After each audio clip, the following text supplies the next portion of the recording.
우리 초등부 제자훈련 식구들과 우리 부모님들, 부모학교 하는 부모님들 그동안 너무 하나님 은혜 가운데 많은 소식을 들었고 여러분이 주시는 메시지와 또 간증들 곳곳에서 들었을 때 모든 걸 다 하나님께 영광을 돌려요. 마지막 시간 저희가 그동안 배웠던 십계명 엄청났죠? 십계명이 이렇게 깊은 의미가 있는 줄 몰랐어요. 5주 동안 해왔는데 십계명은 지난주에 다 끝났죠.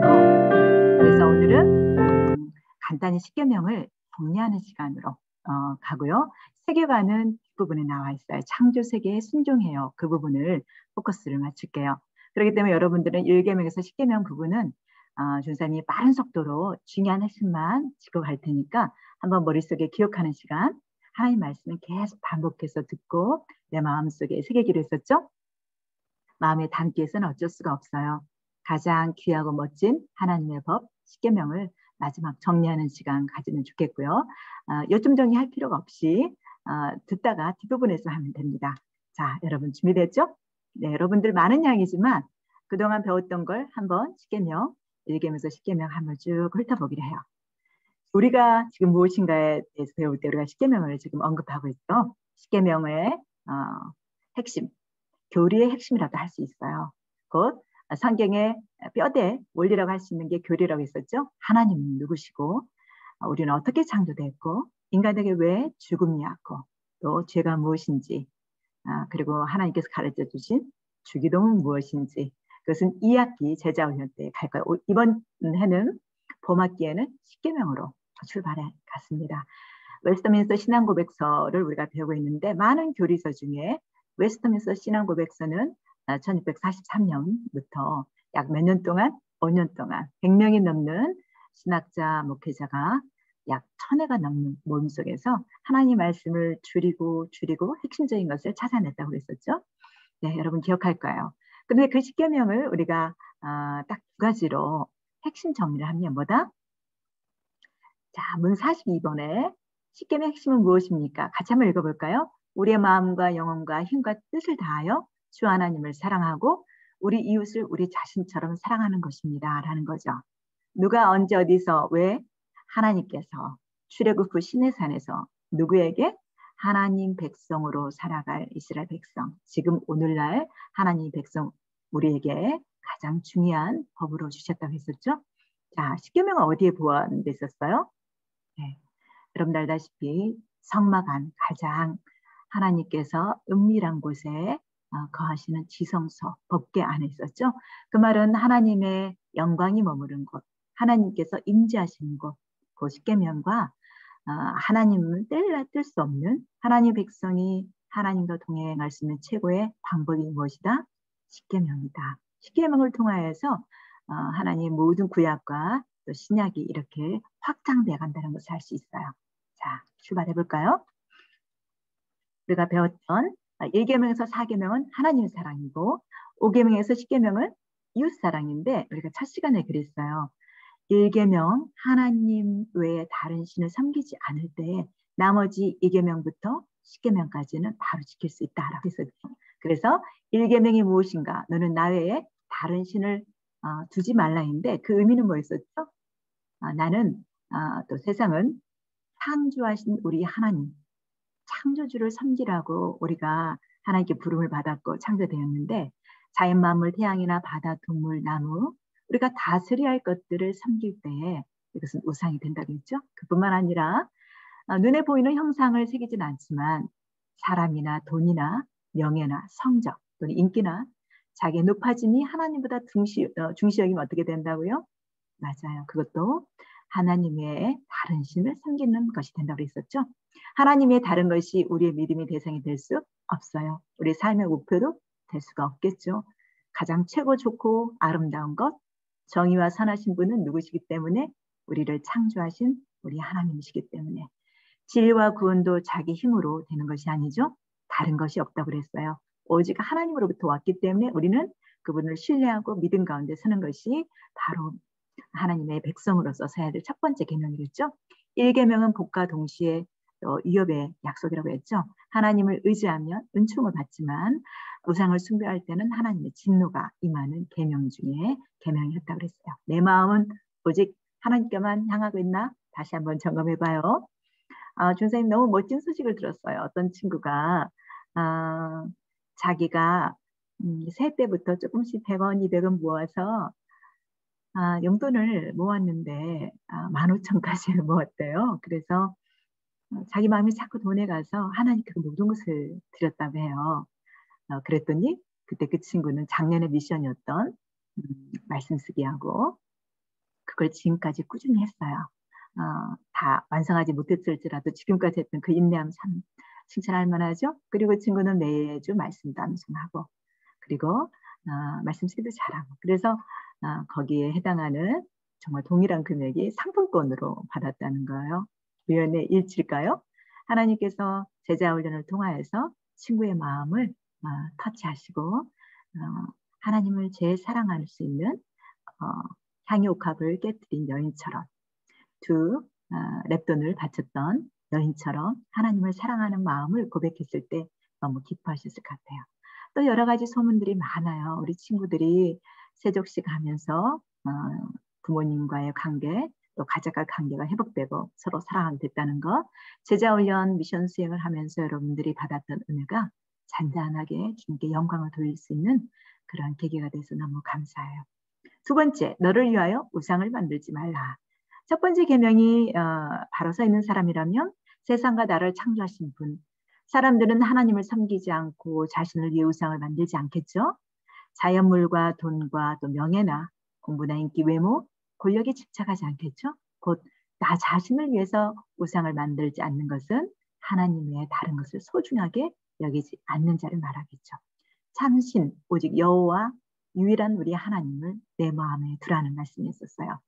어거스틴 할아버지는 세상의 것을 사용해라. 세상의 모든 것들은 하나님 주신 선물이다. 그러나 중독되지 말아라. 마치 우리가 세상에서 제공되는 모든 것을 여행 왔다고 생각했을 때 호텔에서 제공하는 것을 마음껏 누려라. 그러나 그것은 목적지를 가게 하는 하나의 선물이지 그것을 섬기거나 우상으로 새기거나 숭배하지 말라고 얘기했다고 그랬죠. 세 번째, 너는 내 하나님의 이름, 여호와의 이름을 망령되이 부르지 말라고 했어요. 망령이라는 뜻은 뭐였죠? 잘못 사용, 오용하지 말라고 그랬죠. 그분의 이름을 빌려서 거짓말한다든가 나는 하나님의 이름을 의지하면서 내가 맹세할게. 어떤 자기 유리한 점을 찾아서 돈이나 재물이나 명예와 관련했을 때 하나님의 이름으로 소원하는 것 하나님께서 기뻐하지 않으시죠? 하나님을 경외한다는 것은 하나님을 사랑하고 하나님을 두려워하고 하나님의 이름을 함부로 사용하지 않는 걸 말해요. 그리고 바른 사용을 말하는 건데 하나님의 이름을 망령되이 부르지 않고 바르게 사용함이란 무엇일까요? 바로 진리를 말하고 빛과 소금의 행실을 하는 그 자체가 주님의 이름을 망령되이 부르지 않는 거라고 했죠. 그렇지 못할 때 하나님의 이름이 욕됨을 받고 하나님이 하나님으로서 존귀함을 우리 통하여서 어떤 그 명예가 실추될 수 있다고 그랬어요. 여기까지 우리는 하나님의 이름을 부르며 그분의 이름을 영화롭게 하는 그 삶이 여호와 이름을 망령되게 부르지 말라라는 계명이라고 했었어요. 기억나시죠?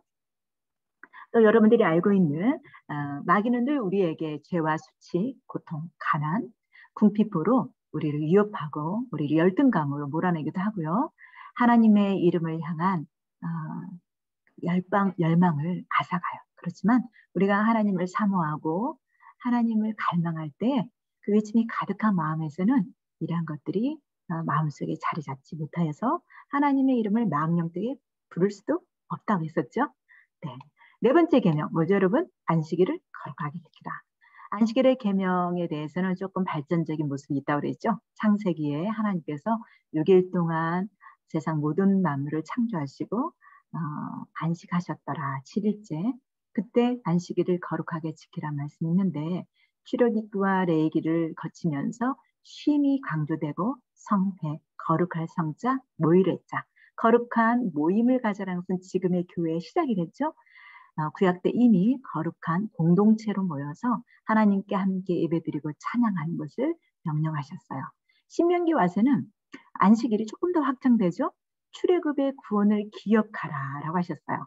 안식일에 출애굽 사건, 곧 이스라엘 민족이 노예에서 해방됐던 사건을 기억하라는 말씀은 우리가 예수 그리스도로 말미암아 노예의 사단의 죄와 허물 가운데 우리 죄와 허물 가운데 사단의 영역에 쇠사슬에 묶여 있었지만 자유를 주신 그 예수 그리스도의 구원과 맞대어 있는 그림자와 같은 말씀이라고 그랬었죠? 맞아요. 그래서 오늘날 우리는 안식일이 언제라고 그랬죠? 예수님이 부활하신 날. 지난주에 부활절이었죠? 사망 권세 이기신 주님께서 부활하셨어요. 왜요? 부활하실 수밖에 없죠? 죄의 싹이 사망인데 죄 없으신 예수님이 죽으심으로 죄는 예수님을 붙잡아 둘 수가 없었다고 했어요. 예수님의 그 부활의 첫 열매, 우리는 두 번째, 세 번째 많은 열매로 예수님 뒤따를 수 있는 그 사건, 그 부활을 생각하면서 주님을 기억하는 날, 그것이 바로 안식일의 개념으로 확산됐다고 했죠. 그러면 소위 말하는 주일, 일요일만이 주님의 날인가? 아니라고 그랬죠. 실은 모든 날이 다 주님의 날이에요. 하나님이 주신 날. 그러나 안식일을 거룩하게 지킨다는 그 오늘날 의미는 주일날 우리가 월요일부터 토요일까지 열심히 각자 학교도 가고 학원도 생활하면서 자기 생활을 하다가 공동체로 구약의 원래 개념처럼 함께 모여서 교회에 모여서 예배드리는 거, 이것이 바로 안식일을 거룩하게 지키는 거라고 그랬죠. 몸만서 지키는 게 아니라 주님이 말씀하신 것처럼 영과 지혜로 예배드리는 것. 어떻게 지게 한다고요? 기억하여. 어떻게? 거룩하게. 기억하는 자는 어떻게? 6일 동안 최선을 다하고 자기 할 일을 열심히 해야 된다고 그랬죠. 대충대충 하고 7일째 쉬라겠으니까 쉬자. 아무것도 하지 말고 그게 안식일을 거룩하게 지키는 것이 아니라고 했죠. 예배를 위해서 일찍 자고 일찍 일어나고 토요일에 어떤 일도 예배에 지장이 없도록 하는 것이 안식일을 거룩하게 지키는 거라고 했어요. 그리고 안식일을 거룩하게 지키는 것은 가난하고 소외된 자를, 고독한 자들을 교회가 찾아가서 섬기는 것이 초대교회 모습이었다고 했죠. 맞아요. 직접 가서 구제하는 것, 또 그들을 돌보는 것이 진정한 안식일의 거룩함을 지키는 거라고 했어요. 다섯 번째 계명은 뭐였죠, 여러분? 내 부모를 공경하라고 그랬어요. 사람에게 향한 첫 번째 계명이었죠. 축복의 첫 계명이라고 그랬어요. 여러분 축복받고 싶죠? 장수와 부의 조건인 하나님 약속하신 계명이에요. 자녀들아, 주 안에서 너희 부모에게 순종하라. 이것이 옳으니라. 내 아버지와 어머니를 공경하라. 이것이 약속 있는 첫 계명이고, 이로써 내가 잘되고 땅에서 장수하리라. 이 신약에서 또 다른 말씀의 해석이 나오죠. 조건, 주 안에서 말씀에 순종하는 거죠. 부모님 말씀에 따르되 하나님 말씀에 안에서. 모든 부모님은 실은 우리 부모님만 아니라 할머니나 할아버지, 모두 어른들, 그다음에 권위자들, 선생님부터 대통령까지 이 대상들이 다 하나님께서 허락하신 말씀하신 부모라고 했었어요. 그래서 너희들은 흰머리 앞에서 일어서라 라고 했죠. 우리보다 연세가 많으신 그 조건 하나만으로 우리는 그분들을 충분히 공경하고 존경해야 할 책임과 의무, 특권이 있다고 했어요. 또 아비들아 너희 자녀를 노예케 하지 말고 오직 주의 교훈과 훈계로 양육하라. 부모 교육에서는 이걸 다루는데 내년 부모 교육 때 여러분 못 들으신 분들은 오시면 됩니다. 부모 교육을 잘 모르시는 분도 계시는데 제자 훈련과 같이 초등부는 하고 있습니다. 6계명은 뭐였죠, 여러분? 살인하지 말라. 살인하지 말라고 했는데 예수님은 미워하는 것도 살인이라고 했어요. 또 형제에게 미련한 자, 욕설하는 자도 살인이라고 했어요. 그리고 지옥불에 갈 거라고 말씀하셨는데 예수님께서 말씀하신 이 미워하지 말고 화내거나 욕하지 말라는 건 뭘까요? 인간의 말이 그만큼 그 사람을 살인할 수 있을 정도로 심령에 가슴에 상처를 줄 수 있다는 거죠. 그가 상처를 받으면 어떻게 될까요? 하나님으로부터 멀어지면 어떻게 돼요? 그분이 하나님 앞에서 형상을 닮은 사람의 상처를 받으면 하나님을 알지도 하나님 앞에 가까이 가지도 못하기 때문이겠죠. 그 형제를 미워하는 자마다 하나님께서는 살인한 자라고 했어요. 이상하게 인류 최초의 살인은 어디서 시작됐어요? 가족의 시기 질투에서 시작했어요. 시기 질투, 그것 또한 미워하는 것 또한 살인하는 자마다 영생이 그 속에 거하지 않는다고 했어요. 그것은 우리의 것이 아니죠. 원래 하나님의 형상을 받은 우리는 그러한 것들이 우리의 것이 아니라 사단이 우리를 속이고 시기 질투하게 만드는 것들이기 때문에 하나님께서는 미워하거나 화내거나 또 시기줄들을 하지 말라. 이것까지도 살인하지 않는 거라는 것을 우리가 배웠었죠. 모두 기억나나요, 여러분? 좀 더 구체적인 얘기가 많이 있었는데 오늘은 마지막 시간이기 때문에 중요한 부분만 잡고 넘어갑니다. 7번째, 간음하지 말라. 자, 5계명에서 10계명까지는 우리가 이웃사랑의 확정이었었어요. 간음이라는 것은 하나님께서 허락하신 합법적인 질서. 합법이라는 건 뭐였죠? 법 안에서 엄마 아빠가 결혼한 남녀만이 같이 꼭 잠잘 수 있고 서로 사랑할 수 있는데 그것이 창조주가 우리에게 허락하신 결혼의 어떤 목적이 있고 취지였는데 요즘엔 그렇지 못하는 동성애가 많죠. 그것은 아니요라고 해야 되는 거죠. 왜? 하나님 말씀에 그렇게 나왔기 때문에.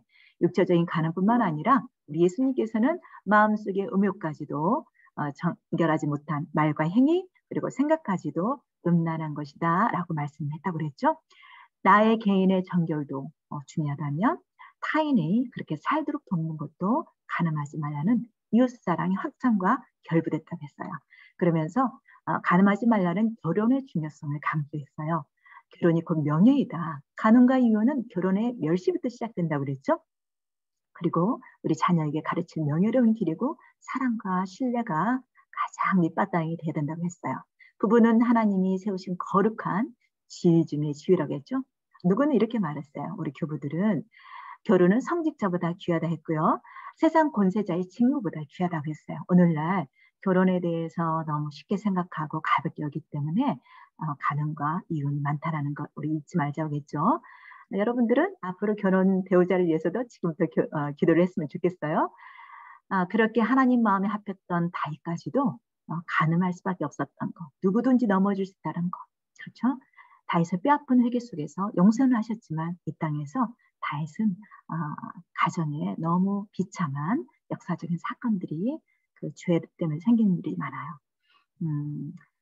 그 형제들 간에 어떤 좋지 않은 간음 사건이 일어나고 또 아들 하나가 반란을 일으킨다거나 동성애는 하나님께서 금했던 것이고 너는 여자와 동침함과 같이 남자와 동침하지 말고 또 여자도 여자끼리 동침하지 말라고 했는데 로마서 1장에 봤을 때 하나님을 하나님으로 감사하지도 못하고 경배하지도 못하고 찬양하지 못할 때 그들의 마음에 욕심이 부끄러운 대로 흘러가게 된다. 하나님은 그대로 내버려 두시는데 그들의 음욕이 불릴 때 일어나서 남자와 남자, 여자와 여자끼리 부끄러운 일을 행하된다. 이게 뭐다? 동성애다라고 했었어요. 그렇죠? 그러나 동성애를 할 수밖에 없었던 또 행하고 있는 사람들을 무조건 비판하고 판단하고 정죄해서는 안 된다. 우리가 그들을 하나님 말씀 안으로 교회 안에 들어와서 시험받을 수 있도록 사랑과 또 그들의 어떤 마음의 아픈 것들을 듣고 나아가야 되는 것이 바른 자세라고 했었어요. 성경에서 말하는 또 다른 간음이 나와요. 하나님의 사랑과 인자는 변함이 없으신데 인간은 배반하고 불성실해서 하나님과의 언약을 깬 백성임을 언급하고 있어요. 그것에 대한 호세아와 고멜의 이야기 기억나죠? 혼인 사역을 깨뜨린 것이 간음인데 하나님과 하나님 백성이 맺은 언약, 하나님을 사랑하지 못하고 하나님보다 더 사랑하는 것. 이게 영적인 간음이란 단어를 사용해서 성경은 말씀하고 있다고 했어요. 예수님을 신랑, 우리를 신부로 비유하고 계시면서 하나님을 향한 순전한 사랑이 전신되지 않기를 말씀하고 계신다고 했죠. 자, 8계명 도둑질하지 말라. 이웃사랑의 확장인데 지갑에서 남의 돈을 훔치는 것만이 도둑질이 하는 것이 아니라 이웃을 속여서 자기 이익을 챙기는 것. 이것도 도둑질을 했죠. 예를 들자면 테마나에서 게을러서 양심 없는 직장인들. 그죠?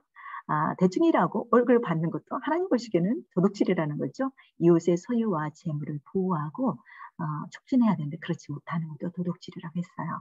국가는 가난한 자를 위해 경제에 관여해서 가난한 자들이 살 수 있도록 하는 것도 도둑질하지 않는 것이고 이웃에게 행한 대로 갚으시는 하나님께서는 우리가 우리의 물질이 중요한 것처럼 이웃의 물질도 중요하기 때문에 그들의 것들을 보호하고 또 다스리며 그들의 재유도 재산도 보호하고 촉진해야 된다고 그랬었어요. 그런데 도둑질하지 말라는 좀 더 긍정적이고 적극적인 의미가 또 있죠. 하나님께 구워주는 것이다. 하나님께 구워주는 게 뭐예요? 도둑질하지 않는 거하고 무슨 상관이에요? 성경에서 말하는 하나님께 구워주는 게 뭐죠? 맞아요. 불쌍히 여겨야 할 대상들. 그 사람들을 불쌍히 여기는 것이 그들에게 선을 베푸는 것이 여호와께 구워주는 것이다. 그래서 8계명에 도둑질하지 마라 적극적이고 긍정적인 의미는 정당하게 재물을 얻기 위해서 열심히 일하고 그들을 위해서 선을 행하는 거라고 했죠. 도둑질을 하는 자는 다시 도둑질하지 말고 돌이켜서 가난한 자를 구제할 수 있도록 자기 손으로 선한 일을 해라 이렇게 말씀하셨어요. 정당한 방법으로 재물을 얻어라.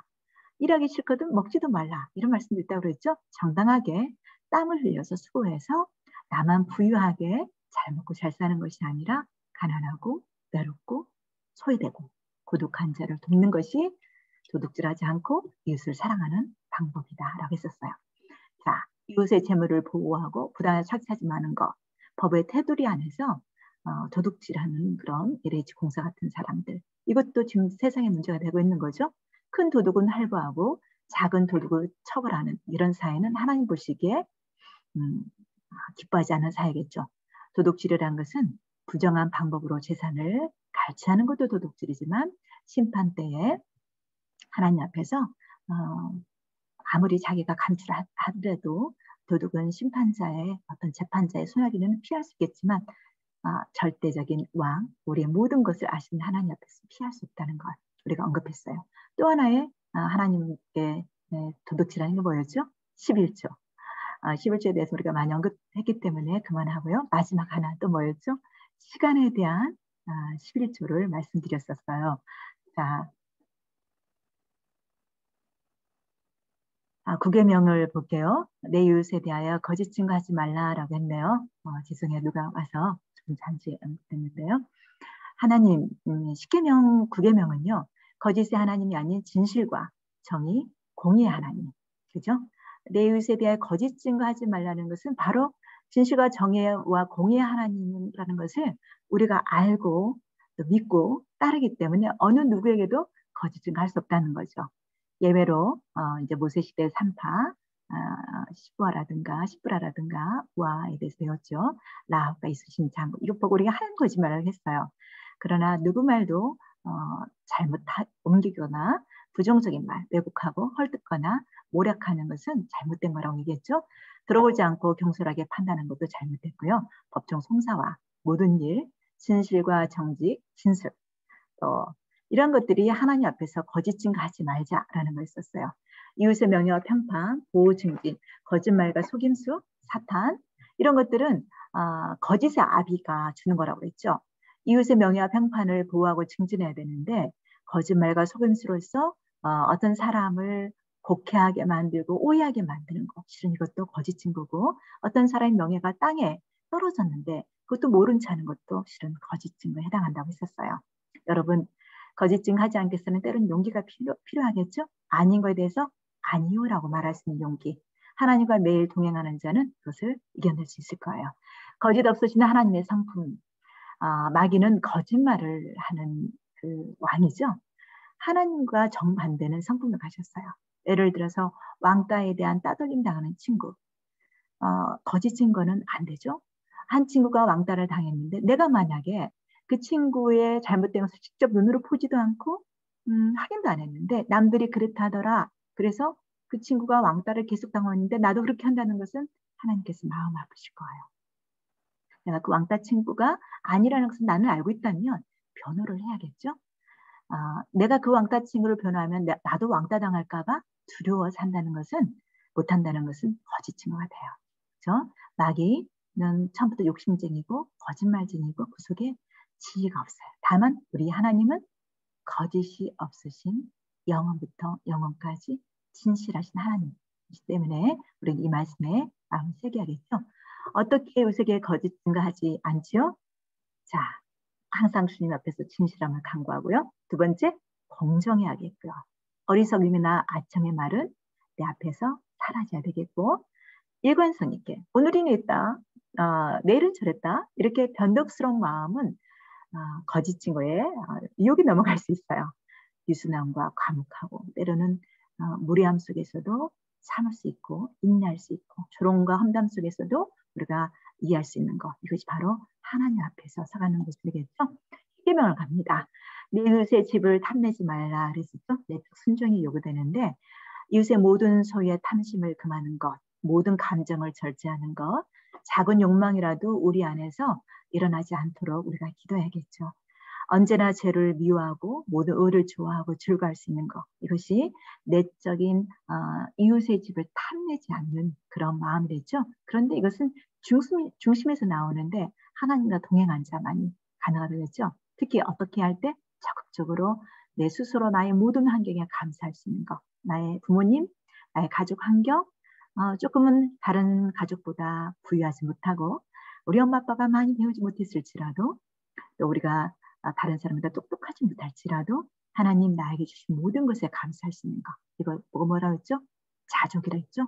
그리고 자족과 감사가 우선일 때 우리는 이웃의 집을 탐내지 않고 비교하지 않는다고 했어요. 이것은 아담 안에서 우리가 모두가 가지고 있는 죄성, 정욕 때문에 우리가 비교의식이 있는데 이것은 하나님의 뜻에 대한 지식이 없기 때문에 그래요.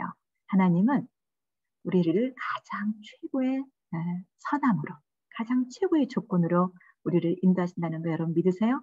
바로 그것이 하나님을 믿는 하나님을 사랑하는 자의 믿음이랍니다. 자, 혹 내가 모든 소유를 잃었다 할지라도 욥이 말을 했죠. 나의 모든 것은 하나님으로부터 왔고 하나님께로 간다고. 내가 알몸으로 못해서 태어났기 때문에 내가 알몸으로 돌아가는 것. 자녀도 재산도 건강마저 심지어는 아내까지도 당신이 믿는 하나님을 저주하고 죽어라. 이렇게까지 너무나 힘든 상황이었지만 주신 이도 여호와시요 거두신 이도 여호와시니 여호와의 이름이 찬송받을지어다. 이렇게 쓸 때 사단의 모든 시험과 유혹은 사라졌고 하나님께 인정받는 자가 됐다고 했어요. 여러분 오늘 마지막 시간 세계관과 또 스피명을 향하여서 달리고 있는데요. 세계관은 우리가 딱 두 가지 배웠어요. 경청 그리고 순종. 세계관이 얼마만큼 중요하느냐. 어떤 안경을 쓰냐에 따라서 빨간 안경을 쓰면 세상이 빨갛게 보이고 파란 안경을 쓰면 파랗게 본다 그랬죠. 우리가 어떤 생각을 가지고 살아가는 것이 중요하는데 이번에는 경청에 대해서 경청이라는 세계관이 굉장히 중요하다라는 것을 배웠어요. 경청이란 무엇이다? 상대방의 말에 귀를 기울여 그 사람의 생각과 감정을 이해하는 것이라 했죠. 내 양은 내 음성을 들으며 나는 그들을 알며 그들은 나를 따르는 것이라고 했어요. 하나님을 경청해야 하는 이유는 뭘까요? 하나님이 경청하도록 우리를 지으셨기 때문이라고 했어요. 성부, 성자, 성령 하나님도 삼위 하나님께서 우리가 우리의 모습대로 우리의 형상대로 세 분이 함께 경청하면서 우리를 지으셨다고 했죠. 서로가 경청하셨다는 것. 또 우리의 창조주시고 하나님은 가장 소중한 분이시기 때문에 우리는 그분께 경청해야 된다고 했어요. 세 번째, 하나님의 뜻을 알고 그분을 따를 수 있기 때문이라고 했죠. 또 하나님과 더 친밀하게 관계를 유지할 수 있기 때문에 우리가 하나님을 경청해야 된다고 했어요. 그럼 우리가 하나님께 경청할 수 있는 방법은 뭐라고 그랬죠? 첫 번째, 먼저 방해되는 것들이 무엇인지 찾아보고 이것들을 정리하기로 했어요. 나에게 TV, 혹시 너무나 많은 게임 또는 친구랑 노는 거, 그분을 경청하는 시간을 최우선으로 잡고 말씀과 기도의 큐티 시간을 갖자고 했죠. 때로는 묵상 노트도 갖고 말씀을 깊이 생각하고 마음을 꾹꾹 간직하면서 말씀을 마음에 담자고 했어요. 무엇보다도 예배를 소중히 여기며 예배에 참석할 때 공동체를 예배 드릴 때 주시는 하나님의 은혜는 놀랍답니다. 그게 하나님이 교회에 향하신 축복이자 비밀이에요. 여러분들이 코로나 때문에 가정에서 예배 드리다가 교회 와서 예배 드리는 친구들이 고백하고 있죠. 전사님 너무 좋아요. 엄마 아빠가 걱정하셨는데 제가 가고 싶다고 해서 왔어요. 이런 친구들이 예배를 통하여서 하나님 주신 뭔지 모르지만 큰 회복이 있어요. 물론 집에서 예배 드리는 친구도 그 안에서 영과 진정으로 예배 드리기를 소망하여 왜 부모님을 공경해야 될까요? 왜 경청해야 될까요? 두 번째 부모 공경 경청이었죠. 창조주 하나님이 그 나라 백성이자 자녀들에게 향하신 뜻이 부모로에게 순종하라는 명령이었었어요. 그리고 부모님은 누구의 대리인이다? 하나님의 대리인이었죠. 마찬가지로 하나님께 순종하듯이 부모님께 순종하고 경청하면 부모님과 친밀해지고 하나님의 뜻을 알 수 있기 때문이죠. 부모님을 공경하려면 어떻게 해야 된다고요? 부모님 부르시면 네 하고 즉시 달려가고 내가 하던 일을 일단 멈추고 귀를 쫑긋 세우고 눈을 바라보고 고개를 끄덕이면서 끼어들지 않고 다 얘기가 끝나시면 그때 말씀을 자기 말을 또 올려드리고 말씀을 다 하신 후에 질문하고 그런데 우리가 습관이 안 됐기 때문에 훈련이 필요하다고 했어요. 기도도 필요하고 낙심하지 마세요. 조사님이 저 이 미션 수행 잘했는데 그 다음에 또 흐트러졌어요. 그런 친구 있어요. 훈련은 모든 사람들에게 필요하답니다. 그래서 사도 바울도 그랬어요. 육체의 훈련이 우리에게 약간의 유익이 되지만 경건의 훈련은 마치 다른 줄같이 육상 경기자와 같이 끊임없이 반복되고 이 땅과 내세까지 유익하다고 했기 때문에 사도 바울마저도 우리가 훈련이 필요하다는 강조하고 있답니다. 포기하지 마세요. 자, 그리고 세계관 세 번째, 창조세계 경청하라고 했죠. 왜요? 하나님께서 우리에게 특별 계시 성경을 주셨지만 또 하나는 자연 계시, 모든 만물을 주셨어요. 창조세계 경청하는 뉴턴에 대해서 배웠어요. 뉴턴은 그분의 주 하나님, 그분을 마음속에 두면서 태양과 행성들 그리고 해성들의 아름다운 질서를 보자마자 이것은 너무나 기적이고 능력이 많으신 분을 통해서만 가능하다. 그분은 만물의 주인이시며 모든 것을 다스리시는 하나님이시다. 사과가 떨어지는 것을 딱 보면서 자연 질서를 경청하면서 만유인력이라는 것을 또 발견하게 됐다고 그랬죠. 맞아요. 창조세계에 경청한다는 것은 무슨 뜻이라고 그랬죠? 우리는 우주 관리자, 하나님의 청직이기 때문에 그렇죠.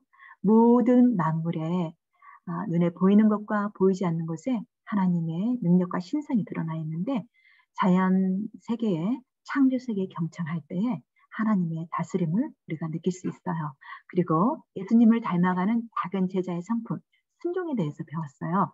우리가 그동안 순종은 무엇이라고 배웠었죠? 순종이란 나를 인도하고 책임지고 있는 분들의 말을 즉시 그리고 기꺼이 따르는 것이라고 했어요. 순종할 수밖에 없는 이유. 살아계신 또 선하신 그분은 오직 우리의 하나님 아버지고 그분만이 최종 권위자라는 것을 우리가 인정해요. 순종을 못하는 이유는 뭐라고 그랬죠? 사람과 환경, 사람을 바라보기 때문에 두려워하기 때문에 순종하지 못한다고 그랬어요. 하나님을 최종 권위자로 바라볼 때에 우리는 세상 만물의 주관자이시면서 왕신 하나님을 인정해드리고 순종할 수 있다고 했어요. 만약에 그렇지 못할 경우가 어떻게 된다고 그랬죠? 순종은 우리가 실패할 수밖에 없다고 그랬죠. 우리의 모든 것의 권위자, 우리의 모든 것에 선하신 그 하나님을 바라볼 때 순종할 수 있다고 했었어요. 그러면서 우리가 예를 들었었죠. 아브라함과 사울을 비교하면서 순종의 차이. 가장 순종의 대명사 아브라함, 순종하지 못했던 안타까운 사울과 아브라함은 하나님이 선하시다는 것을 몸과 마음과 영혼으로 믿고 이삭까지 바칠 수 있었죠. 그것은 이삭을 바치더라도 하나님께서 다시 살리실 거라는 그 선하신 하나님을 끝까지 믿는 언약을 끝까지 믿는 믿음이 있었죠. 곧 하나님에 대한 신뢰가 있었다는 거죠. 그러나 사울은 하나님의 선하심과 인도하심에 불신은 믿지 못했어요. 왜냐하면 사람을 두려워했거든요. 환경을 두려워했어요. 눈에 보이는 사람과 환경을 두려워하다 보면 하나님의 말씀보다 하나님보다 나의 명예, 남들이 나를 어떻게 생각할까? 이런 것에 하다 보면 자신이 해서는 안 된 월권 행위까지 하게 되는 거죠. 그래서 순종이 제사보다 낫다라고 했었어요. 기억나죠? 왜 우리는 하나님께 순종해야 될까요? 당연히 하나님께 순종하는 것은 그분의 권위를 인정해 드리는 거고 그분이 나의 창조자시고 내 삶의 인도자시며 공급자이시기 때문에 그렇죠. 하나님께 순종할수록 하나님을 더 알아가고 하나님의 사랑을 더 많이 경험할 수 있어요. 그것은 아브라함과 이삭과 야곱, 요셉을 통해서도 알 수 있죠. 우리의 순종을 사용하셔서 하나님의 뜻을 이루기 때문에 마지막 아담이신 마지막 아담이라는 뜻은 사람이었죠. 예수님이 직접 그 모범을 보이셨어요. 그리고 하나님께 순종하려면 어떻게 해야 될까요? 최고의 권위자로서 하나님을 인정해드리고 미루지 않고 즉시 그리고 기꺼이 기쁨으로 온전히 작은 일부터 순종하라고 했어요. 우리가 말씀을 경청하다 보면 거창하고 위대한 일만이 순종이 아니라 지극히 작은 것, 내가 할 수 있는 것 거기서부터 시작할 때 하나님께서는 지극히 작은 것에 충성하는 자는 큰 것에도 충성되고 작은 것에 불의한 자는 큰 것에도 불의하다라는 것을 말씀하셨던 것을 믿고 우리가 여러분도 제자 훈련이 이제 끝나게 되죠? 여러분 이제부터 시작해요. 진정한 제자 훈련은 지금부터 시작이라는 거. 작은 것부터 내가 스스로 순종하는 여러분 되기를 소망해요. 두 번째 순종은 부모님께 순종해라고 배웠어요. 아까 5계명과 또 경창에 결부되기 때문에 이것은 여러분들이 그 강좌에서 다시 찾아서 보고 더 이상 강좌 안 해도 되겠죠? 넘어갈게요. 첫 번째 아담은 실패했지만 순종의 모범을 보여주신 예수님께서는 나사렛에 가셔서 예수님이 직접 부모님께 받으셨던 12살의 그 모습을 우리가 기억하고 있어요. 잊지 마시고 순종은 하나님께서 가장 기뻐하시는 계명의 순종 중 하나이기 때문에 가장 쉽게 할 수 있고요. 어렵다고요? 훈련이 필요하고 습관이 필요하고 기도가 필요해요. 자, 창조세계 순종의 마지막, 제 마지막 건데요 오늘. 자, 여기서부터 여러분들이 필기해도 괜찮겠어요? 마인드맵을 해도 되고요. 다 쓸 필요가 없고 제목만 달아도 좋아요. 여러분이 나의 것으로 만드는 그림을 그려도 괜찮고요. 창조세계 순종을 어떻게 해요, 전사님? 질문할 수 있겠죠? 순종이란 나를 인도하고 책임지고 있는 분들의 말을 즉시 그리고 기꺼이 따르는 것인데 창조세계가 우리에게 말하나요? 할 수 있겠지만 창조세계 안에는 하나님의 질서, 법칙이 있답니다. 여러분 참 신기하지 않아요? 바닷물이 경계가 지어졌어요. 성경에는 시편에 이렇게 나와요. 창조주께서 바닷물의 경계를 정하셨다고. 그렇죠? 바닷물 흘러 넘칠 수 있는데 그 경계를 정하신 자연 법칙에 정하신 분이 누구라고요? 밀물과 썰물의 자연 법칙을 정하신 분, 우리 여호와 하나님이시죠. 천지가 주의 규례대로 오늘까지 있음은 만물이 주의 종이 된 까닭입니다. 라고 시편에 나와요. 자, 온 우주 만물을 보면 어때요? 너무나 아름다운 우주 질서를 어떻게 우리가 설명할 수 있을까요? 우연일까요? 하나님이 창조세계의 법을 만드셨다겠어요. 그것이 바로 자연 법칙이고 또 우주 만물뿐만 아니라 자연뿐만 아니라 이 사회에 비가 믿는 자 믿지 않는 자에게 오듯이 태양이 그리스도에게만 비춰지나요? 아니죠. 바로 모든 믿지 않는 사람들에게도 하나님께서는 지혜를 주셔서 사회가 유지돼 갈 수 있도록 사회법을 주셨어요. 이것까지도 실은 우리가 자연법칙으로 규정을 하고 오늘 이 과를 마름합니다. 하나님의 백성은 이 땅의 청직인데요. 다스리는 자예요.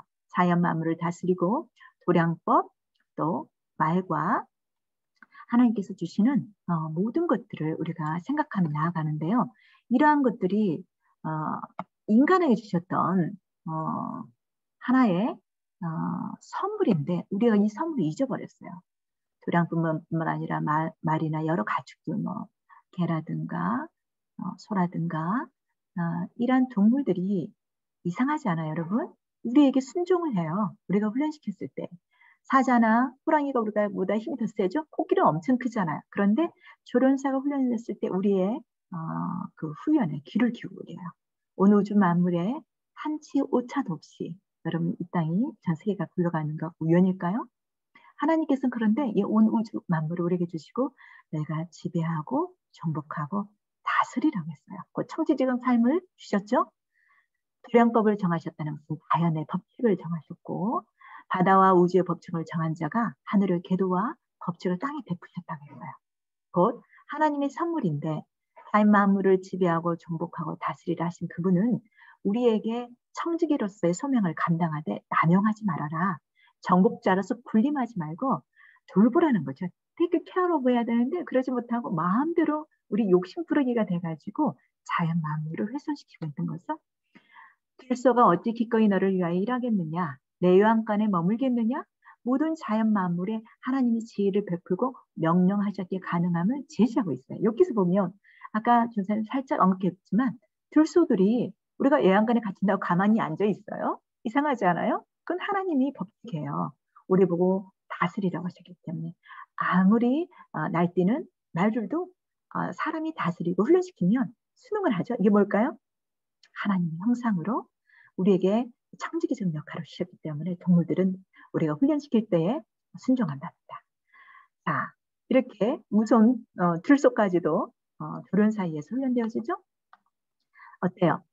예쁜 말도, 힘 있는 말도, 황소도, 나귀도, 또 북극에 있는 개들도, 그리고 낙타도, 이렇게 큰 코끼리들도, 그리고 아주 용맹한 개들도 전부 다 우리보다 더 힘도 세고 막강한데 우리가 훈련할 때 동물들은 자연법칙에 순응해요. 그 자연법칙이란 우리 보고 청지기 역할을 하라고 했지 동물들 보고 만물을 지배하고 정복하고 다스려가지 않았기 때문이죠.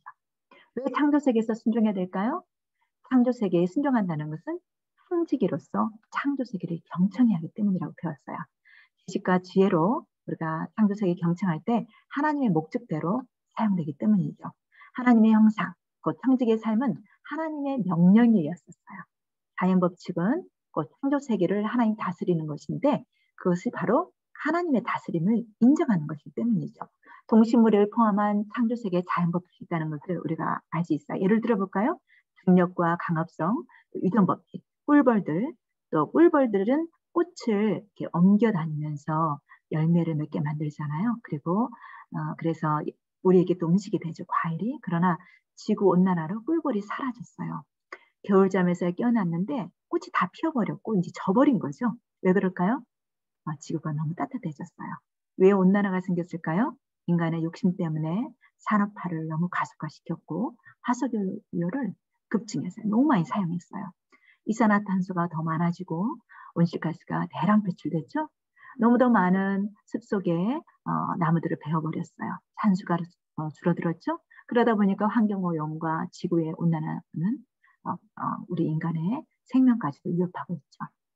청지기의 불순종, 세계가 지금 위험 가운데 있어요. 자, 여러분 지금 이러한 것들을 하나님의 청지기들은 잘 생각하고 다스려야 되라는 것을 우리가 먼저 알아야겠죠. 규범을 통해서 인간 사회를 통치하도록 하나님께서는 인간에게 보편적인 지혜와 지식을 주셨답니다. 그런데 그리스도인이라고 하면서 이러한 법칙을 무시하고 산다는 것은 창조 질서에 순종하지 않는 거예요. 함께 살기 위해서 마땅히 지켜야 할 기준이 바로 규범과 법규랍니다. 세상법이 그러나 잘못되었을 때 이를 하나님의 법으로 수정하되 그 이외에는 규범을 잘 지키는 것이 창조세계에 순종하는 것까지 포함된답니다. 자, 법과 공중도덕을 잘 지키지 못하면 어떻게 될까요? 아주 혼란이 오겠죠. 자, 여러분 이 사진은 신호등 하나가 잘못됐을 때 사람들이 교통법을 어겼을 때 이렇게 혼란이 왔어요. 마비가 돼버린 거죠. 자, 그러면 조금 더 볼게요. 창조세계에 순종하지 못한 결과 지구온난화는 지금 어느 순간에 왔을까요?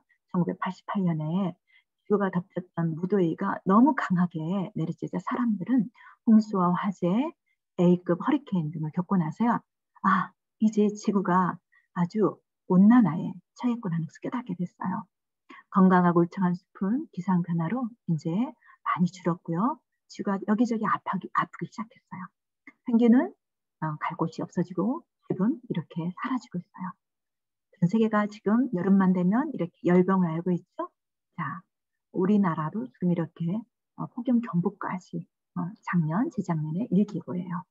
이뿐만 아니라 전 세계 이렇게 너무 더워서 차가 다 녹아내렸어요. 또한 여러분 이게 뭔지 아세요? 고래 뱃속에 고래가 먹고 자란 게 뭐였어요? 플라스틱이에요. 이게 BBC 뉴스에서 촬영한 건데요. 고래가 죽어서 배를 갈랐는데 이렇게 인간이 버린 쓰레기와 플라스틱이 고래 뱃속에 나왔어요. 이런 모든 것들이 뭘까요? 인간의 자연세계에 순종하지 못한 결과 지구온난화와 무질서, 무법의 천지창조 이후에 무법의 사회가 무법의 세계가 됐다는 증거예요. 마음이 아프죠? 하나님께서 지금 이러한 모든 문제를 여러분과 그리스도인들이 회복되기를 소망하세요. 영혼을 재창조하신 하나님, 세상이 재창조되기를 소망하세요. 자, 쓰나미 현상이 와서 지금 전 세계를 덮쳤던 기억을 하시죠? 자, 창조세계에서 어떻게 순종해야 될까요? 자연법칙과 규범을 통해 세상을 다스릴 수는 하나님을 먼저 인정해야 돼요. 청지기로서 창조세계를 돌봐야 된다는 거 꼭 기억하고요. 그리스도인은 하나님의 명령에 순종하듯이 사회의 규범과 법을 잘 지켜야 한다는 것, 단 그 법이 잘못됐을 때에 개혁하되 마음대로 개혁하는 것이 아니라 그 규범과 하나님의 법이 하나님 뜻에서 뭐가 잘못된 걸 알아야겠죠? 하나님의 법에 대해서 우리가 그래서 매일 묵상해야겠죠. 이 거창한 것을 우리가 어떻게 하냐고요? 내가 할 수 있는 것도 하면 돼요. 그리고 여러분들이 무럭무럭 자라서 정치, 경제, 사회, 문화, 교육, 또 군사 곳곳에 가서 여러분들이 전문가가 돼서 이 땅에 아파하고 있는 부분을 회복시키는 것이 여러분과 중사님과 선생님들, 부모님들이 창조세계에서 순종할 거랍니다. 그러나 이번 주 우리가 할 수 있는 걸 찾아보세요. 창조 질서에 맞춰서 규칙적인 생활을 하는 거. 우리가 루틴이라고 하죠. 아침에 햇님이 뜨고 저녁에 햇님이 내려가는 거. 하나님은 엄청나게 규칙적인 분이세요. 질서의 하나님이세요. 여러분, 꽃이 피어날 봄에 눈이 오면 어떻게 돼요? 모든 우주 만물은 아프고 우리도 병에 걸릴 수밖에 없겠죠. 우리 하나님께서 루틴적인, 규칙적인 그런 질서를 지키는 하나님이기 때문에 우리도 일찍 자고 일찍 일어나야 되는데, 요즘에 코로나 때문에 늦게까지 게임하는 습관이 있다라는 친구 한두 명 있다는 소리를 들었어요. No, 하나님께서 기뻐하지 않겠죠? 스크린도 밤늦게까지 보면 하나님께서 좋아하실까요? 이 또한 창조 세계에 어긋나는 거겠죠? 자, 자연 보호를 위해서 플라스틱을 조금 사용하고 종이컵 사용도 자제하고 전사님도 컵을 갖다 놨어요. 교체실에 휴지 버리지 않고 휴지도 잘 줬고요. 물도 안 쓰고 전기 콘센트도 쓰지 않을 때는 꽂고. 그죠? 여러분들 이번 주에 내가 할 수 있는 창조 세계에 어떻게 순종할 것인지 선생님들과 나눴으면 좋겠어요. 마지막 영상, 종료 영상 한번 같이 볼게요. 영상 자체가 좀 이렇게 흐리게 나와요. 유명한 소설인데 사진도 영상으로 만들었어요. 보기로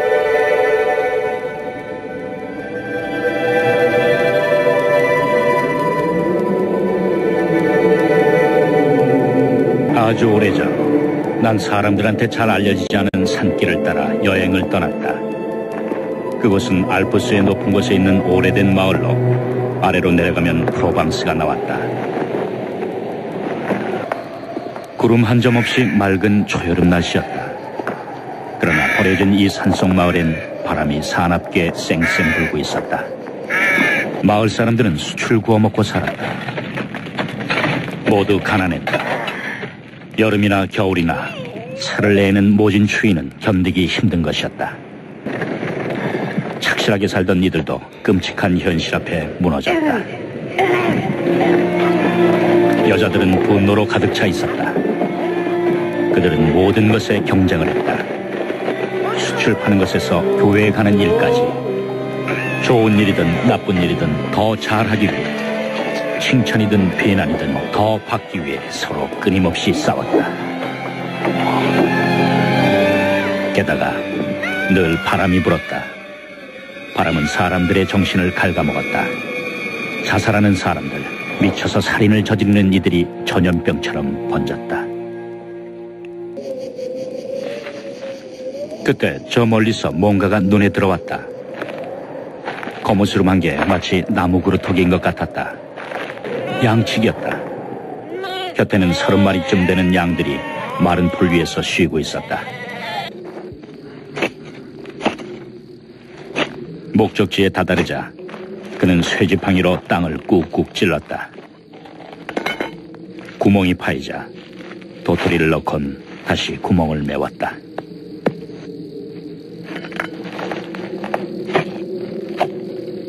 참나무를 심고 있었던 것이다.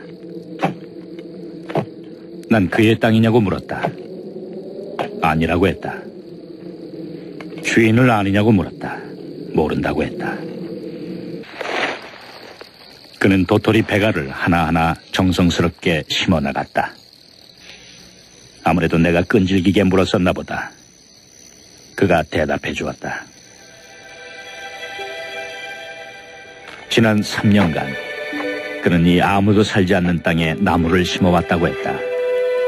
10만 그루를 심었다고 했다. 그 10만 그루 중에서 2만 그루가 싹을 틔웠다. 하지만 그 2만 그루 중 절반은 다람쥐에게 갉혀먹히거나 프로방스 특유의 환경 때문에 잃게 될 거라고 했다. 그렇다면 앞으로 1만 그루의 참나무들이 자라나게 될 것이었다. 그 황무지에서 말이다.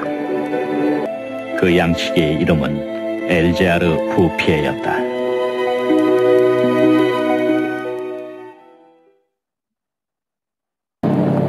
난 옛날엔 황무지였던 그곳을 다시 찾아 나섰다. 버스가 너무 빨리 달려서 그런 탓인지 내가 옛날에 처음 왔을 때 걸었던 길을 더 이상 알아볼 수가 없었다. 마을 이정표를 보고 나서야 비로소 그토록 황량했던 바로 그곳에 내가 와 있다는 사실을 깨달았다. 모든 것이 변해 있었다. 공기부터 달랐다. 그처럼 모질게 쌩쌩 불어대던 바람 대신 향기롭고 부드러운 산들바람이 날 맞았다.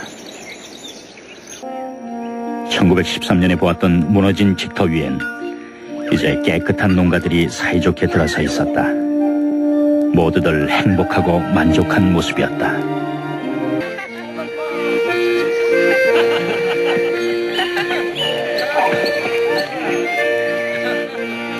옛날부터 이곳에 살아왔지만 지금은 새 사람처럼 달라진 마을 사람들과 새 이주자들까지 합치면 10,000명 이상의 사람들이 엘자르 부피의 덕분에 행복을 되찾은 것이었다.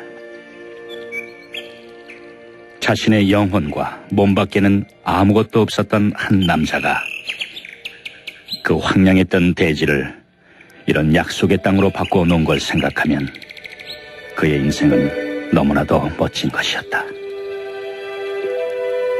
이 모든 걸 가능케 한 그의 신념과 인내, 그리고 아낌없는 영혼을 생각할 때마다 내 가슴은 그 노인을 향한 말할 수 없는 존경심으로 가득 차오른다. 여러분, 멋진 영상이었죠? 여러분도 이 노인처럼 창조 세계를 여러분들이 멋지게 이뤄나길 소망해요. 자, 우리가 즐거운 서그룹 성령님과 친구들과 선생님과 마지막 시간을 가질 텐데 내가 순종해야 될 것들이 무엇인지 실천 가능한 것을 이번 장 나눠보고요. 추천도서 읽고 2차 독후감 쓰는 거 너무 멋지게 독후감 쓰고 또 여러분 미션 수행한 거 행복합니다. 하나님께서 기뻐하실 거라 믿고요. 우리 부모님들도 애쓰셨고 마지막 시간 다음 주에 선생님들과 또 저는 부모님들과 토요일에도 뵙고요. 6차 끝까지 과제를 충실하게 잘하길 바라겠어요. 이번에 우리 선생님들이 친구들은 전부 다 제자훈련 A뿔이다. 서로가 선생님들 위반 너무너무 잘하고 있고 자부심이 대단하세요.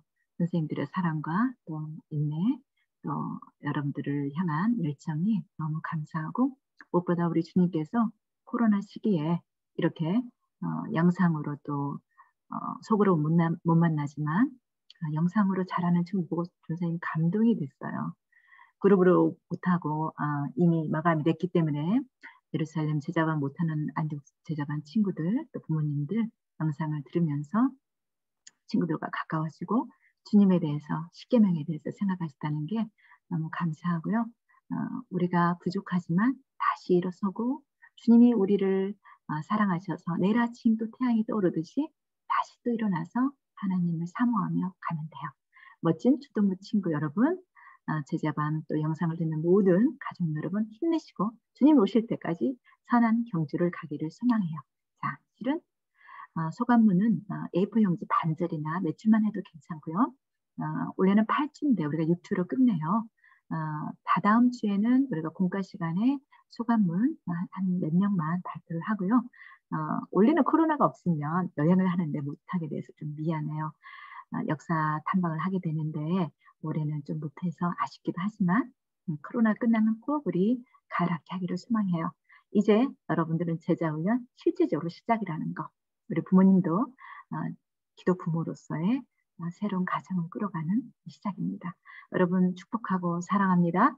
하나님께서 여러분들에게 더 큰 힘과 용기를 주시기 믿고 감사드리고 안녕.